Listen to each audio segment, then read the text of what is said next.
Então, de novo, bom sábado. Prazer estar com vocês, receber visitas. Prazer, meu nome é Moisés, para quem não me conhece. Eu estou brincando, tirando onda com o Isaías ali. E com a Liris faz tempo. O Isaías ainda vejo de vez em quando, a Liris já faz um tempinho que eu não encontro, que a gente não esbarra. Esse negócio de assistir culto diferente é um problema. Mas vamos lá. Título da lição e verso, quem me ajuda?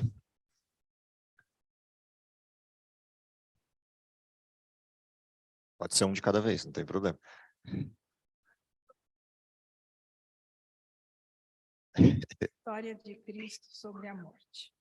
Ao vê-lo, caí aos seus pés como morto. Porém, ele pôs sobre mim a mão direita, dizendo: não tenha medo, eu sou o primeiro e o último, e aquele que vive. Estive morto, mas eis que estou vivo para todo sempre, e tenho as chaves da morte e do inferno. Apocalipse 1, 17 e 18. Ok. Esse texto de Apocalipse abre a apresentação do livro, né? O livro de Apocalipse tem como modelo central, como abordagem central, a descrição de Cristo e o seu ministério. Então, quando a gente olha esse processo da descrição de Jesus e o ministério, a primeira coisa interessante do livro de Apocalipse é a demonstração de toda a estrutura da divindade. Se você olhar lá, a primeira parte do livro define quem é que está escrevendo, quem é que está no remetente da carta. E entre os sujeitos do remetente, um deles é Jesus. Da parte do Pai, daquele que era, que é e que há de vir. Depois tem da parte do Filho e a descrição de como Jesus é apresentado no livro. Uma das descrições de Jesus é essa que está aqui, que é a descrição de que ele é o primeiro e o último, é aquele que estabelece todas as coisas, é aquele que resolve o maior dos problemas do pecado, que é a morte. Dentro desse contexto, a lição dessa semana, como complemento do que a gente viu nas últimas duas, se você olhar aí, voltar um pouquinho às duas últimas lições, a gente estudou sobre as ressurreições pré-cruz, estudamos sobre o significado da morte de Jesus na cruz e agora o porquê da vinda de Jesus é resolvido na ressurreição. A ressurreição é o que de fato divide a história do mundo em dois. A gente normalmente olha para a cruz, porque a cruz é o evento mais significativo em função de todas as questões que envolviam a cruz. O sacrifício de Jesus, a forma horrenda como ele é julgado, depois vitimado e por fim crucificado. Normalmente isso atrai mais a atenção das pessoas do que a ressurreição. Curiosamente, exatamente por causa disso, exatamente porque a gente vê na cruz de Cristo o evento principal, e eu não estou desmerecendo a cruz no sentido dela, só estou dizendo que ela não é completa se eu não olhar a ressurreição. O desenho da cruz, na forma como está, sem a percepção clara da ressurreição, tira uma das maiores promessas da Bíblia de cena e traz todas as deturpações do tema geral da lição dessa semana. Dessa semana não, do trimestre. O tema geral da lição do trimestre é um olhar, um retorno à doutrina principal de vida, de morte e, consequentemente, em função da morte, a ressurreição, como antídotos a uma afirmação de Satanás. Certamente não morrerás. Dessa afirmação de Satanás decorrem todas as abordagens espiritualistas presentes no mundo, independente do ser o espiritualismo na sua forma mais branda, na sua forma mais grave, no sentido das religiões ocultistas, ou o espiritualismo dentro do cristianismo, na forma pentecostal ou na forma da imortalidade da alma. Toda essa abordagem espiritualista ela tem um ponto de ancoragem, e esse ponto de ancoragem é a perda do foco da ressurreição. Portanto, a lição dessa semana, de fato, divide o assunto, o tema do trimestre em duas partes. Tudo aquilo que era conceitual e que mostrava para a gente o sentido da vida e o significado da morte, para tudo aquilo que mostra a resolução do problema do pecado na ressurreição em Cristo. Aqui a gente tem o divisor de águas dessas duas estruturas. Entender o tema da lição dessa semana é, de fato, aquilo que nos assegura a informação de que ninguém chega no céu antes da hora. Ninguém chega no céu antes dos outros, exceto aquelas poucas pessoas que, como exemplo, Cristo deixou como garantia de que sim, o céu é possível. Então, quando a gente olha as ressurreições como a de Moisés, quando a gente olha a trasladação de Elias e de Enoque, a gente tem a certeza de que céu é verdadeiro e de que é possível ir para lá. Mas só é possível ir para lá tendo conhecido a morte a partir do fenômeno da ressurreição. Outra coisa interessantíssima dessa percepção é a gente lembrar que lá em Judas 9, quando há a ressurreição de Moisés, há um fato muito específico, muito peculiar no texto. Cristo contendia com o diabo pelo corpo de Moisés. Ou seja, o direito ou não de ressuscitá-lo. O que mostra um outro aspecto importante da ressurreição, de que não há uma eteriedade humana, uma alma vagueante, uma coisa dessa natureza, que vá ao céu antes do resto. O ser humano só vai para a vida outra vez a partir da ressurreição. E esse é o tema central da discussão dessa semana. Um segundo tema que corre em paralelo com a lição dessa semana é uma pergunta: até onde ou até quanto o ser humano consegue inventar histórias ou ser insano, mesmo vendo o óbvio? Essa é a segunda pergunta que corre em paralelo da lição dessa semana, e ela tem a ver com as histórias ao redor da cruz. Então, primeira coisa interessante, quando a gente pensa na cruz de Jesus e quando a gente pensa na ressurreição. Toda a afirmação de Jesus a respeito do que aconteceria com ele, ela vai sendo dada ao longo do seu ministério. São 3 anos e meio avisando as pessoas: olha, eu vou morrer, eu vou ser perseguido, eu vou sofrer, eu vou passar por todas essas dificuldades estruturais que estão profetizadas a meu respeito. E aí aparece um dilema. Jesus avisa disso aos discípulos e à sua plateia, mas as pessoas não entendem. E não entendem por uma razão. Eles têm um sonho de consumo, que é um Cristo rei, um Cristo Messias governante, que vai libertá-los do jugo romano. Vai reinar Israel e vai trazer de volta a pujança do Estado de Israel anterior à invasão romana. Isso não acontece. Jesus vem como um Messias sofredor, como um homem de dores, nasce na humildade de uma manjedoura e cresce nessa condição de ilustre desconhecido. A partir do ministério de Jesus é que a sua fama se espalha, e não por conta dele, mas por conta dos milagres que fazia.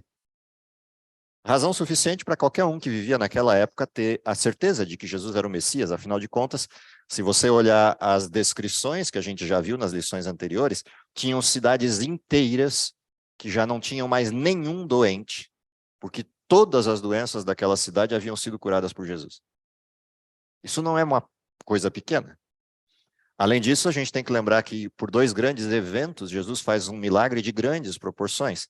Alimenta 5.000 pessoas, 5.000 homens, fora mulheres e crianças numa ocasião, depois 3.000 em outra. E você olha esses milagres a partir de 5 pães e 2 peixinhos, ou de um punhado de peixes e pães. E a pergunta é, por que as pessoas insistem em não acreditar? Uma coisa é a gente pensar as pessoas comuns, sem conhecimento daquilo que é escriturístico, não acreditarem em Jesus. A outra coisa é a gente olhar para fariseus, para escribas, doutores da lei, sacerdotes, que tinham conhecimento pleno das escrituras, palavra por palavra, texto a texto, e não conseguiam, por decisão própria, fazer a conexão entre o Cristo e o Messias, por uma simples razão: a mensagem dele contrariava a tradição. A pergunta é até onde eles conseguem levar essa insanidade.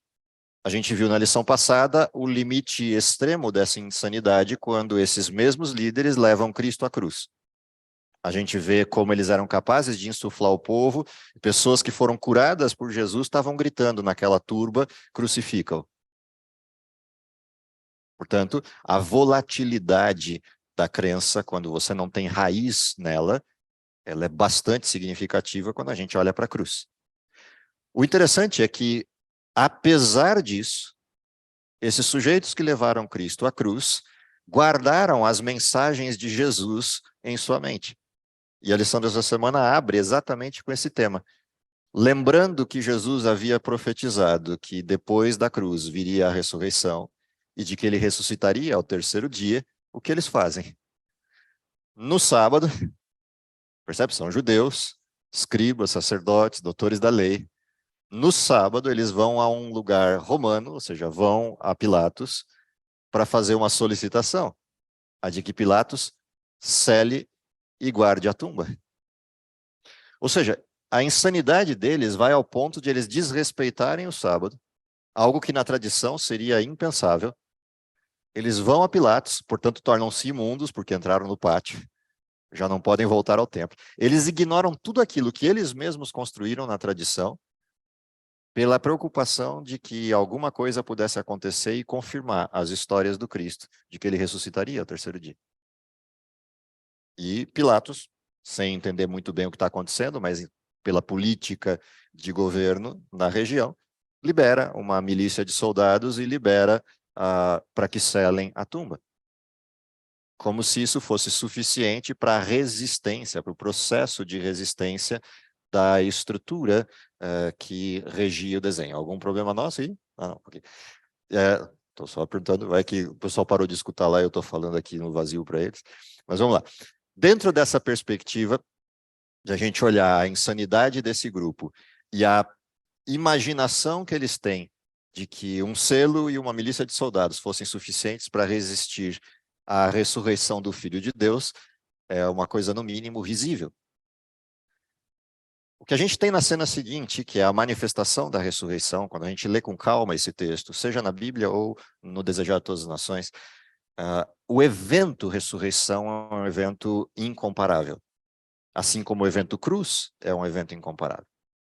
Se a gente lembrar a cruz, quando ela acontece, a vergonha exposta do Filho de Deus provoca reações em Deus. E uma dessas reações é velar com uma escuridão todo o ambiente. Outras são manifestações mais incisivas, como o véu do templo se rasgar do alto a baixo, o cordeiro escapar da mão do sacerdote, um terremoto que abre as tumbas, e todo esse processo leva a uma condição diferente. Quando a gente observa tudo isso, ou seja, quando a gente vê todo esse movimento acontecendo, toda essa estrutura ocorrendo ao redor da cruz, o que a gente tem ali como marco registrado? Há um texto na lição da semana que mostra que as tumbas se abriram, tumbas ao redor do ambiente onde estava Cristo, e que pessoas que estavam nessas tumbas ressuscitaram. Independente da questão momentânea do fenômeno, se essa ressurreição acontece na morte de Cristo ou na ressurreição de Cristo, porque o verso seguinte vai dizer que eles só entraram nas cidades depois que Cristo ressuscitou. Independente dessa discussão, que é para mim periférica, filigrana de texto, até porque a gente tem que lembrar que na estrutura da linguagem grega e na estrutura hebraica, essa coisa de pretérito, essa coisa de passado, ela pode ser contextual ou direta. Como a gente tem o pretérito perfeito em português, ou mais que perfeito, ou outros formatos, pretérito imperfeito, etc. Essa abordagem pode significar não necessariamente que eles ressuscitaram quando Jesus morreu, mas quando o evento da morte de Cristo se dispara, todos os demais eventos acontecem em sequência. Então, é só uma descrição atemporal do fenômeno. Não vou entrar na filigrama dessa discussão, porque ela é infindável, mas o fato é que a morte e ressurreição de Cristo tem uma implicação. Cristo não ressuscita sozinho.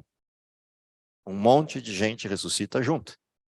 E se você olhar isso no Desejado e olhar em outros textos que abordam a cena, você vai perceber que a ressurreição é apresentada como pessoas de várias épocas diferentes. Portanto, não é só um grupinho específico que ressuscita ali dos dias de Jesus. Mas provavelmente patriarcas e outros sujeitos, a gente tem nas nossas ilações algumas pessoas em tela. Uma delas, por exemplo, na minha imaginação, é João Batista. É só uma ilação. Mas pessoas importantes ressuscitaram. E começaram a entrar nas cidades. Então imagina, Jesus ressuscita na madrugada de domingo. E se você entende a cena que é madrugada, por uma razão básica, ainda está escuro. E logo depois chegam as mulheres e Jesus já tinha ressuscitado e ainda estava escuro. Quando Maria chega e depois quando as mulheres chegam ao túmulo, ainda está escuro. Quando Pedro e João chegam ao túmulo, já está clareando o dia. Então, a ressurreição de Jesus acontece na madrugada, na borda do amanhecer do dia. O que significa que, imagina amanhecer aquele domingo, as cidades com as portas abertas e pessoas entrando, anunciando, Cristo ressuscitou. Agora imagina que as pessoas que estão entrando são pessoas conhecidas dessas cidades. Parentes, amigos que acreditavam no Messias, entrando nas cidades e anunciando, olha, o Messias ressuscitou. Dá para avaliar o impacto dessa notícia, o impacto da cena. Joga na outra ponta esse impacto e vê os soldados que estavam à porta do túmulo. que caíram prostrados diante do anjo Gabriel quando ele aparece com a glória de Deus manifesta e chama Jesus, olha, teu pai te chama, pode sair. Avalia o que esses sujeitos retornam contando pelo caminho. A notícia dos soldados e o que eles contam a respeito do que aconteceu chega no ouvido dos sacerdotes, que mandam chamar esses soldados antes deles irem para Pilatos. E de novo a insanidade se manifesta. Eles pegam esses soldados, conversam com eles e pedem o que para eles? Fiquem em silêncio. E qual a justificativa que eles dão para esse silêncio? Se vocês saírem contando para Pilatos que isso aconteceu e ele não acreditar, vocês morrem. Porque vocês eram responsáveis por guardar a tumba e não guardaram. Então para de inventar a história. Mas não tinha invenção de história, eles assistiram a cena. E aí, para sustentar isso, eles vão lá e subornam os soldados com uma soma de dinheiro razoável para que eles não contem essa história. O problema é que não tem como evitar a história. Porque não são só eles que estão contando, só os soldados, tem um monte de outras pessoas contando. E os sacerdotes viram esses ressurretos, porque eles não entraram só nas cidadezinhas pequenas, entraram em Jerusalém contando. E a pergunta é, como é que as pessoas não acreditam? Percebe? Tudo isso junto mostra para onde a mente humana é capaz de levar os seus devaneios. Não adianta Deus se provar verdadeiro, ainda que aparecesse em pessoa hoje e se mostrasse a humanidade inteira. Surgiriam seres humanos se levantando dizendo, são extraterrestres que pisaram aqui, simulando que são deuses, não é Deus. Sempre haveria uma explicação contraditória, alguma forma de negar. A pergunta é onde está o problema central? O problema central de tudo isso está em um fato. Deus é Deus. E se Ele é Deus, é meu Senhor. Se é meu Senhor, a minha vontade é dependente da dele. O problema do ser humano é a autossuficiência. O problema do ser humano é não aceitar que exista alguém que defina para ele qual é o certo. É não assumir que exista alguém que, no modelo da criação, anteceda o ser humano e nessa antecedência traga como referência um processo distinto das aplicações de tudo aquilo que a gente conhece enquanto verdades. Esse é o problema. É a arrogância do ser humano na história do pecado. Eu sei, Deus não sabe. O interessante é que a essência do pecado é exatamente essa, quando a gente olha para Lúcifer lá no início. A afirmação de Lúcifer está em xeque, aliás, as duas afirmações de Lúcifer estão em xeque. A primeira é de que não há morte. A segunda é de que não é possível guardar a lei de Deus. Essas duas afirmações presentes na estrutura inicial do pecado persistem no comportamento humano, e é isso que a gente vê a partir da ressurreição de Jesus. Outra coisa interessante, quando a gente observa a ressurreição de Jesus, é que esse processo de persistência do Cristo ressurreto não é curto. Ou seja, não é por 1 ou 2 dias que essas pessoas entraram anunciando a ressurreição de Jesus, é por 40 dias. Não é por 1 ou 2 dias que Jesus aparece como ressurreto, ele continua por 40 dias aqui na terra com os discípulos. Portanto, a solidez do evento ressurreição, ela ultrapassa simplesmente o discurso ou uma noticiazinha no rodapé das notícias populares do jornal da época. A persistência por 40 dias é ato suficiente para ninguém ter dúvida de que Jesus ressuscitou. O que me chama a atenção nisso tudo? O que me chama a atenção nisso tudo, quando a gente olha os testemunhos diretos, a forma como Jesus permanece, os testemunhos indiretos, que são as pessoas do convívio de Jesus, que começam a noticiar também, como Maria, as mulheres, depois Pedro e João, e assim sucessivamente. A despeito de todos esses referenciais, o que me chama a atenção na sequência desse modelo, né, quando a gente olha todo esse processo, pera lá, se o evento é tão sólido, se todo mundo viu, se todo mundo sabia, não há como esconder algo que todo mundo vê, como é que a gente consegue, depois, nos próximos 2000 anos de história, esquecer disso? Essa é uma outra pergunta que não faz sentido. Você pensar que lá no início tivessem pessoas se levantando contra a ressurreição de Jesus porque mataram Jesus é uma coisa, mas você pensar que o cristianismo se expandiu entre a ressurreição e a ascensão de Cristo até o fim do primeiro século, de um punhadinho de pessoas para algo em torno de 6 ou 7 milhões de pessoas cristãs na região do Império Romano. A pergunta que não quer calar é como é que essas pessoas, na sequência disso, segundo, terceiro, quarto, quinto século, se esquecem da ressurreição e criam um novo modelo teórico de que quem morre vai para o céu ou vai para o inferno. Ou seja, o evento foi suficiente para todos virem qual é a mensagem. As abordagens dos apóstolos são suficientes para todo mundo ver as mensagens. Se eu pegar Coríntios 15, Paulo dizendo a respeito da ressurreição, se eu pegar Tessalonicenses 4, Paulo falando da ressurreição, em todos esses lugares a demonstração é muito clara. Ninguém chega no céu antes de ninguém. Todos serão transformados num abrir e fechar de olhos se estiverem vivos, ou ressurretos transformados se tiverem morrido em Cristo, e todos juntos encontrarão o Senhor nos ares, e então viverão para sempre com o Senhor. Tessalonicenses capítulo 4.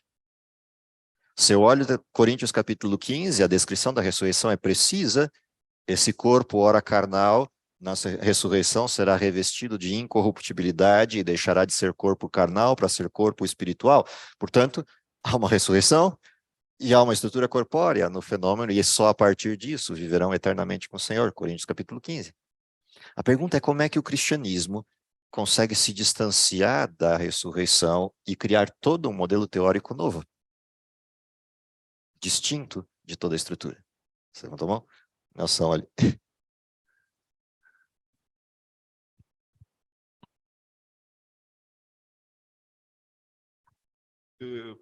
Moisés, eu creio que quando Cristo ressurgiu, foi, ressuscitaram também os santos, Uhum. e não foram poucos. Não foram poucos.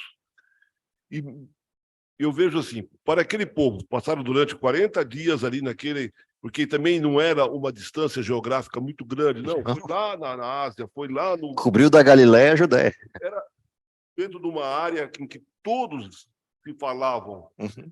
E mesmo assim, uma boa parte, ou seja, a maioria, também não aceitou essa ressurreição, sim, já sim, no momento presente. Sim. Ou seja, eu estou vendo, sei, vi e não aceitei. Então, eu acho que a pregação do evangelho, realmente, depois desse período, passado todo esse tempo, entende? O que acontece? Satanás sempre vai criando o contraponto, uhum, entende?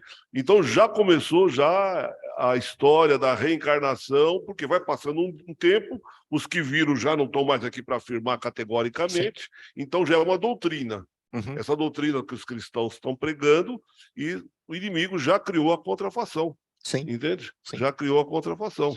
E isso se repete na história. Em 1844, né, uhum, quando o espírito de profecia foi levantado, já apareceu do outro lado, sim, a evolução para contrapor a mensagem presente. Sim. Em 1850. Então, em toda história nossa, vai ter essa, sim, contrafação e vai ficando cada vez mais.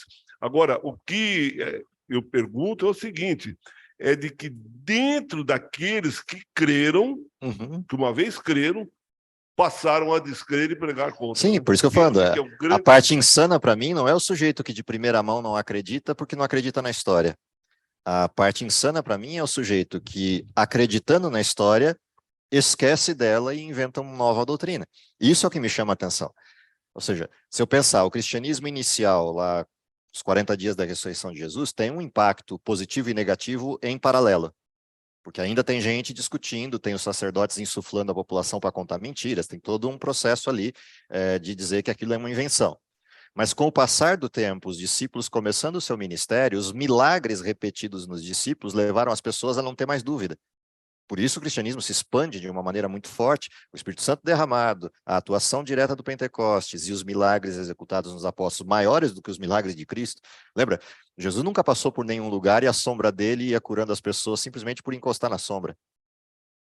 Pedro e João andando pela rua, as pessoas deitadas nas macas na rua, a sombra ia passando por cima e as pessoas se levantando curadas. Quer dizer, esse tipo de coisa, ele muda completamente a perspectiva do início do evangelho. O problema é que, passado isso, com a ampliação que se deu do cristianismo em 6 milhões de pessoas, não é pouca coisa para a época, considerando que a gente não tem internet, não tem carro de som, não tem jeito de viajar que não seja a pé, ou seja, a expansão foi muito rápida. pergunta é como que o decréscimo foi tão rápido? Porque se você vira o segundo e terceiro século, a conversão de Constantino, a entrada das perspectivas romanas para dentro do cristianismo, a mudança foi muito rápida. E isso é tão insano, no sentido de contradição. Por exemplo, se você vai a qualquer funeral hoje, século XXI, principalmente se você for a funerais de tradição, por exemplo, funerais católicos, funerais de igrejas de tradição ampla de cristianismo, o que sempre me chama a atenção nesses funerais? As passagens que você vê coladas nos esquifes, nos banners, nas coroas de flores ou coisa do gênero, quais são? São sempre as mesmas. A esperança da ressurreição, ou Tessalonicenses 4, ou Coríntios 15, ou Apocalipse 19, 20. Algum desses textos está lá, grudado em algumas dessas questões, gerando a esperança da ressurreição. O que me incomoda, no sentido, não de eu me sentir incomodado, me incomoda no sentido de a contradição explícita. É você ter a passagem atrás, anunciando a ressurreição, e a pessoa falando à frente da passagem, dizendo, a partir de agora estará no céu, velando por nós. Essa contradição explícita da leitura do texto versus a fala e a nova abordagem doutrinal é o que me chama a atenção, ou seja, a mesma insanidade que eu vejo nos sacerdotes de verter uma verdade visível é aquela que eu vejo nas abordagens atuais de você ter uma verdade explícita no texto. Às vezes até leem o texto, mas imediatamente após ler o texto falam de ele já está no céu, ou falam vamos orar para que ele escape do purgatório mais rapidamente, ou alguma coisa do tipo. Não faz sentido. Faria sentido se você não tivesse os textos. Faria sentido se as pessoas não estivessem lendo os textos. Mas lendo o texto, tendo como ancoragem a morte e ressurreição de Cristo. E todas as pessoas que com ele ressuscitaram, como demonstração clara. E mais, ter a explicitude de você chegar diante de um Tomé e falar, você está na dúvida? Toca aqui do lado. Encosta nas feridas. Se você está na dúvida que sou eu mesmo, ou que é uma alma penada por aí, ou um espírito vagueante por aí, toca em mim. Ou seja, não há razão para qualquer outro tipo de invencionista. Na verdade, nós fomos beber na fonte antiga do paganismo para trazer para dentro do cristianismo algo que para o cristianismo já era uma certeza. Mas eu queria resolver o problema não no futuro. Eu queria resolver o problema agora. Eu não queria a esperança da ressurreição em Cristo, que é a lição da semana que vem. Eu queria a certeza de que eu tenho como conversar com aqueles que morreram hoje. A certeza de que eles estão vivos e cuidando de mim hoje. Ou seja, eu substituo o Cristo da ressurreição, como esperança e certeza, por um fator emocional de segurança e certeza. E essa inversão, ela não só é insana e contraditória, mas ela quebra toda a essência do cristianismo naquilo que o mantém. Gessé? Pois não, São.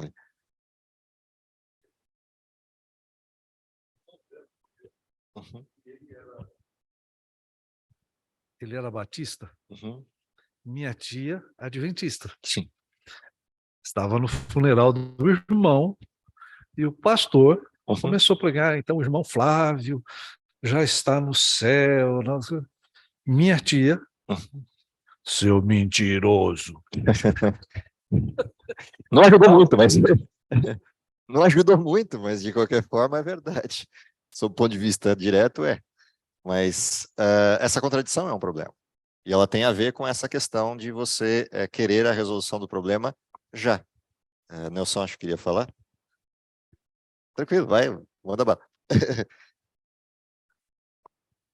Ele precisa fazer teste de Cooper.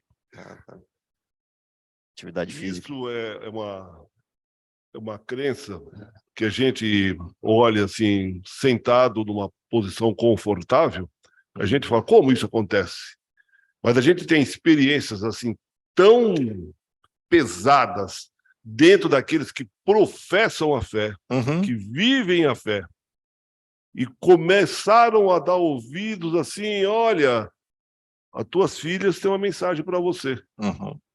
Não, isso aqui não quero ouvir. Uma semana, um mês, 6 meses. Olha, eu tenho uma mensagem para você. Você não quer ouvir a mensagem, não quer saber? Até que um dia... Eu falo, não, eu quero ouvir só para ter uma ideia do que seja, então. E a partir dali mudou toda uma crença Sim. do fundamento que tinha durante uma vida. Ou seja, é um perigo qualquer coisa que acalente o nosso momento de dor, Exatamente. dá ouvido a isso. Exatamente, é o fato de você basear sua fé nas sensações. E esse é o grande risco de todo esse processo. Ou seja, o que me chama a atenção em toda essa história é o quanto o ser humano é refém das suas próprias sensações. E essa é a demonstração do que aconteceu no Éden.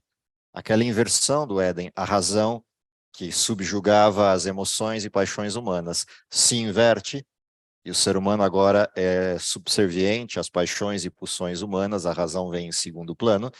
A efetividade disso é manifesta nesses elementos contraditórios da história. Ou seja, o ser humano é realmente manipulável a um nível muito fácil. Basta que você encontre o gancho certo, o botãozinho certo, o relé certo para ativar, e você muda a perspectiva de crença. E daí o grande perigo de não conhecer as Escrituras. Então, quando Paulo inicia, e esse foi o modelo inicial da lição, de provocação da lição dessa semana, quando traz o texto de Paulo a respeito do porquê a nossa fé se tornaria vã se a ressurreição não fosse efetiva, é que todas as questões que balizam o evangelho, seja no sentido da graça ou no sentido da lei, todas elas estão ancoradas no timing correto de resolução de cada uma das coisas. Se eu tenho uma segunda oportunidade, se eu tenho a oportunidade de ir para um purgatório, pagar o preço do pecado pós-morte, eu eliminei a responsabilidade em vida. Se eu tenho a possibilidade, esse tempo de purgatório pode ser expurgado por atitudes de humanos que persistem vivos, orando por outros, eu eliminei a responsabilidade do pecado, todo mundo tem uma saída. Se eu posso comprar por antecipação a liberdade para o céu, eu eliminei a responsabilidade humana, e por isso o comportamento humano vai se acirrando ao pecado, vai se tornando cada vez mais mergulhado na história do pecado. Exatamente porque eu perdi a cena da ressurreição. Ela não é só uma cena de esperança, ela é uma cena que baliza a fé em todo o seu contexto. É a perspectiva de que a ressurreição futura é garantida em vida e não pós-morte, que me dá a responsabilidade do perfil de vida que eu tenho que viver hoje, ou seja, não é uma brincadeira. A vida cristã não é um processo de plumas e paetês, de expectativa de um Cristo bonzinho, que no final, como o Papai Noel, vai dar vida para todos. Não é assim que funciona. Infelizmente, não é assim que funciona. O pecado produziu efeitos na natureza humana que precisam ser vencidos. Produziu efeitos na natureza humana que precisam ser modificados. Ainda que não possam ser modificados por completo, porque o pecado reside em nós e a perfeição lá vai acontecer só na redenção, ainda assim, a transição e transformação do impacto da vida está retratada naquilo que é a única forma de retorno da vida, que é a ressurreição. E essa é a essência do que a gente tem nessa semana enquanto estudo. Lembrando que tem uma parte bonita disso, que é maravilhosa, que é a esperança, vamos ver isso na semana que vem, mas tem uma parte racional disso, que é quais são as implicações da ressurreição em todo modo de viver do ser humano. Brincar com isso é coisa séria. E isso é uma das coisas importantes desse resgate que o professor Tim tem feito aí nas lições que antecederam as semanas que estamos estudando.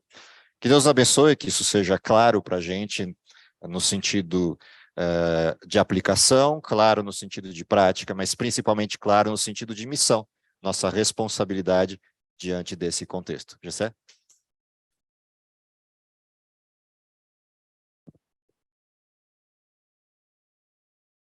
Me permite uma outra pergunta e uma curiosidade. Sim. Eu tenho uma imaginação. Naquele momento que o cordeiro escapa, que o véu se rasga,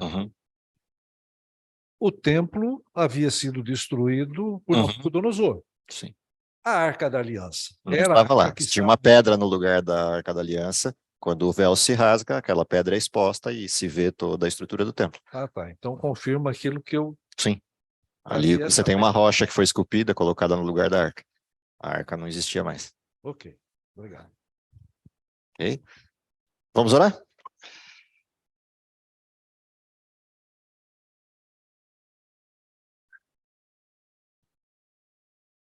Querido Pai que está nos céus, te agradecemos pelo dom da vida, te agradecemos pela oportunidade que temos de viver em um tempo tão peculiar da história, mas principalmente te agradecemos pela esperança da breve volta de Jesus e da ressurreição em Cristo. Dá, Senhor, que todo esse conhecimento, de toda essa certeza, em primeiro lugar, molde a nossa própria vida pela responsabilidade que temos de uma vida cristã adequada e de um perfil de cristãos que demonstrem a transformação que Cristo pretende em cada um de nós, mas também que demonstre a nossa percepção correta dos eventos que se aproximam e que possamos convidar outras pessoas que desfrutem da mesma esperança e da mesma condição para que possam viver eternamente contigo. Perdoa os nossos pecados, protege-nos com teus paternais cuidados, é o que lhe pedimos por Jesus. Amém. Bom sábado para vocês, até sábado que vem, se Deus quiser.